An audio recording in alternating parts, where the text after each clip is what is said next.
तो इसलिए इंडस्ट्री कुछ भी हो सकता है, क्योंकि पीली पुदीना मैंने नहीं गाया था। जय भोजपुरिया समाज। जी हाँ भैया, आप सबके बता दी कि पावर स्टार पवन सिंह के गाना पुदीना ए हसीना जौना के पार्ट 2 के शूटिंग कंप्लीट हो गई। जी हाँ भैया, आगे के प्रोसेस पे काम चल रहा बा। तो आप सबके बता दी पुदीना ए हसीना जौन के पहिलका गाना रहे वो के पवन सिंह और फीमेल सिंगर जौन रही वो अनुपमा यादव रही। सबके बता दी आखिरकार ये पर अनुपमा यादव का कहले बड़ी। जी हाँ भैया, पुदीना पार्ट 2 के लेके अनुपमा यादव का कहले बड़ी। एक छोटा सा आप सबके बीच इंटरव्यू लेके आई बड़ी जौना के माध्यम से आप सब थोड़ा सा जानी कि वो ए पर का कहले बड़ी। लेकिन सबसे पहले भैया कि गाना बहुत ही धासु बटे जौना के शूटिंग हो गई बटे, आगे के प्रोसेस पे काम तेजी से चल रहा बटे।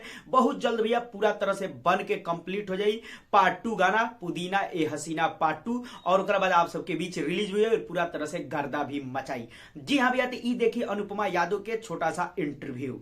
पवन जी के साथ आपका जो गाना आया था पुदीना ए हसीना, जो कि मतलब हमको लगता है कि इतना वायरल हुआ जिसका मतलब हद हिसाब नहीं है, जो कि पार्ट 2 भी आने वाला है, उसके बारे में आप क्या कहना चाहेंगे और कहाँ तक मतलब उसका काम अभी पहुंचा है? पार्ट 2 तो शायद मैं ही गाऊं, क्योंकि कंफर्म नहीं बोल सकती।